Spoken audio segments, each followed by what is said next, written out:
Hi అండి, welcome to my channel అమ్మ పాఠాలు. ఈరోజు సోనీ ఒక స్టోరీ అడిగింది కథ చెప్పమని.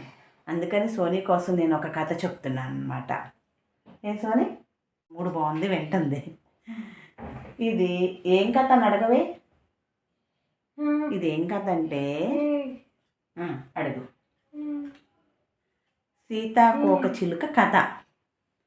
సీతాకోక చిలుక కథ నుంచి మనం చాలా నేర్చుకోవచ్చు.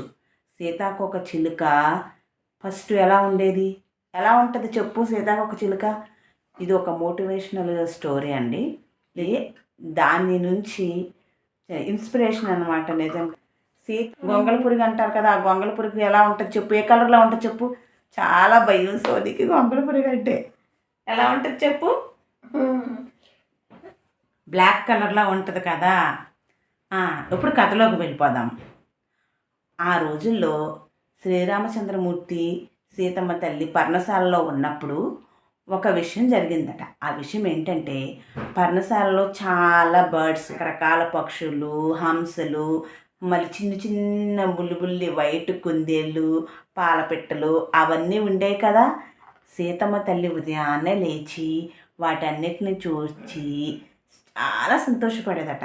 సోనీలాగా చాలా ఇష్టమట ఆవిడికి. ఈ లోపల అక్కడ ఒక విషయం జరిగింది. ఏంటంటే, ఒక రామచిలక వచ్చి అక్కడ వాలిందట. వాలి తన అందాన్ని చూసి తెగ గర్వపడిపోతుందట. రామచిలక ఎలా ఉంటుంది చెప్పు? రామచిలక ఏ కలర్లో ఉంటుంది చెప్పంచి? చిన్న గొంగళ పురుగు పాక్కుంటూ బయటకు వచ్చిందంట. గొంగళ పురుగు ఆ రామచిలకని చూసిందంట. ఆహా, ఈ రామచిలక ఎంత అందంగా ఉంది, అబ్బా చాలా బాగుంది, దగ్గరికి వెళ్ళి చూద్దామని చెప్పి నెమ్మదిగా పాక్కుంటూ రామచిలక దగ్గరికి వచ్చేసిందంట. అయితే రామచిలుక ఉయ్యారాలు పోతూ జాంపండు తింటుందంట. ఎప్పుడైతే ఈ గొంగళ పురుగు వచ్చిందో తన దగ్గరికి, అది చూసి వెంటనే, ఛీ, నువ్వెందుకు నా దగ్గరికి వచ్చావు, పో అవతలకి, నీ మొహం ఎప్పుడైనా చూసుకున్నావా అసలు అద్దంలో? చూడు ఎలా ఉన్నావో, నల్లగా, బాబోయ్ చూస్తుంటేనే అసహ్యం వేస్తుంది, నీ ఒళ్ళంతా నల్లగా ఉంది, పైగా ఒళ్ళంతా ముళ్ళు, చూడు ఎంత కంపరంగా ఉందో నిన్ను చూస్తుంటే, చిచ్చి దూరంగా పో, నా దగ్గరికి రాకు అందంట. అప్పుడు పాపం ఆ గొంగళ పురుగు బిక్కమొహం వేసుకుని వెనక్కి ఇలా జరుపుకుంటూ వెళ్ళిపోయిందంట. నిజమే, నన్ను ఇప్పుడు చాలామంది అన్నారు. చిలకమ్మ అందట, నువ్వు ఈ నేల మీద పాకడం తప్ప పైకి అసలు ఎప్పుడైనా ఎగిరావా? ఆకాశాన్ని చుట్టి వచ్చావా? నేల మీదే పాక్కుంటూ ఉంటావు, నీకేమీ చేత కాదు, నీకేమీ రాదు అంటూ తనని అవమానపరిచిందట. చాలాసార్లు బాధపడిందంట. ఈసారి రామచిలక అనేటప్పటికి దాని బాధ మరింకా ఎక్కువైపోయిందంట. అప్పుడు ఏం చేసింది? దిగాలుగా ఏడ్చుకుంటూ నెమ్మదిగా పాక్కుంటూ కొండవైపుకి వెళ్ళిపోయిందంట. ఈలోపు సీతమ్మ తల్లి తన చీరని, నార చీరలు ఉండేవట అప్పట్లో, సీతమ్మ తల్లి నార చీరలు కట్టుకునేదట. ఆవిడ తన చీరని ఆ కొండపైన ఆరబెట్టిందంట. ఉతికి ఆరబెడతారు కదా, ఆరబెట్టుకుందంట. ఆరబెట్టుకుంటే ఈ బుల్లి గొంగళ పురుగు నెమ్మదిగా పాక్కుంటూ సీతమ్మ వారు ఆరబెట్టిన నార చీర మీదకెక్కి అలాగే ఉండిపోయిందంట, కదలలేక. అంటే దాని కాళ్ళు ఆ చీరలో ఇరుక్కుపోయినాయి అన్నమాట. ఇంక కదిలి వెళ్ళడానికి అవ్వట్లేదు. ఆ చీర మీదే అది కదలలేక, ముందుకు వెళ్ళలేక, పాకలేక ఆ చీరలో ఇరుక్కుపోయిందంట. అలాగే ఉండిపోయిందంట. అప్పుడు సీతమ్మ వారు ఆ చీర ఆరిపోయిన తర్వాత ఆ చీరను తీసుకొచ్చి మామూలుగా మడతపెట్టి, గొంగళ పురుగుని చూసుకోలేదు, మడతపెట్టి ఒక పక్కన పెట్టుకున్నారంట. అయితే ఇంకేమైపోయింది, దాని లోపలే ఉండిపోయింది గొంగళ పురుగు. ఒక రోజు గడిచిపోయింది, 2 రోజులు గడిచిపోయినాయి. ఆహా, నేను ఇందులో నుంచి బయటపడలేకపోతున్నాను, బయటికి రాలేకపోతున్నాను, ఈ నార చీరలో నుంచి ఈ తీగలన్నీ నన్ను చుట్టేసుకున్నాయి, నేను ఎలా బయటికి రావాలి?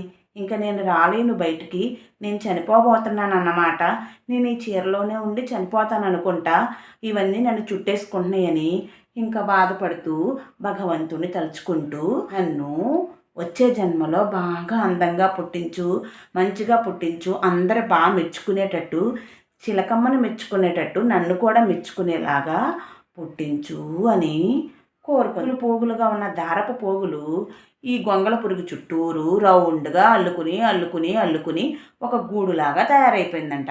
ఆ గూట్లో ఇది ఉండిపోయిందంట. 4వ రోజు అయిపోయిందంట. ఇక నేను చనిపోయాను, ఇందులో ఉండి చనిపోయానో బ్రతికానో అని దానికే తెలియలేదంట.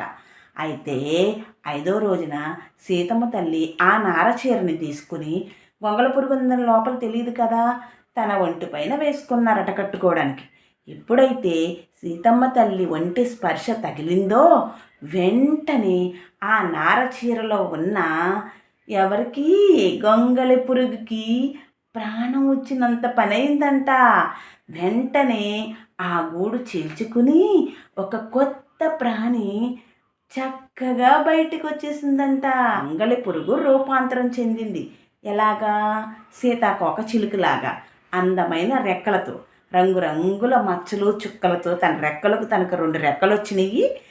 చక్కగా మళ్ళీ తనకు కొత్త జన్మ ఎత్తినట్టు బయటికి వచ్చిందంట. అప్పుడు సీతమ్మ తల్లి తన చేతిని ఇలా చాపితే తన చేతి మీదకి వచ్చి వాలిందంట సీతాకోక చిలుక. అప్పుడు సీతాకోక చిలుకను చూసిన వెంటనే సీతమ్మ తల్లికి మొత్తం అంతా దివ్య దృష్టి ద్వారా అర్థమయ్యిందంట. చెప్పిందట సీతమ్మ తల్లి ఏమని, బాధపడుకు, నీకు కూడా ఒక రోజు ఉంటుంది, నువ్వు చనిపోలేదు, మరొక కొత్త జన్మ ఎత్తావు. ఇప్పుడు నిన్ను బాధ పెట్టిన వాళ్ళందరూ నిన్ను చూసి మెచ్చుకుంటారు.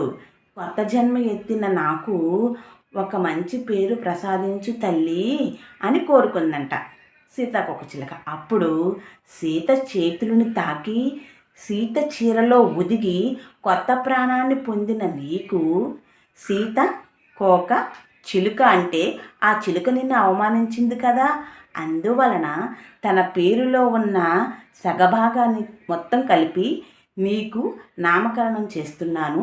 ఈ రోజు నుంచి నీవు సీతాకోక చిలుకగా పిలువబడతావు. మన వల్ల ఏం కాదని ఎవ్వరూ అనుకోకూడదు. ఏదో ఒక రోజు అనేది మంచి రోజు మనకు వస్తుంది. మనం ప్రయత్నం చేస్తూ ఉండాలి. అప్పుడే తప్పకుండా భగవంతుడి యొక్క దృష్టి మన మీద ఉంటుంది అని ఈ సీతాకోక చిలుక స్టోరీ ద్వారా మనం తెలుసుకోవచ్చు.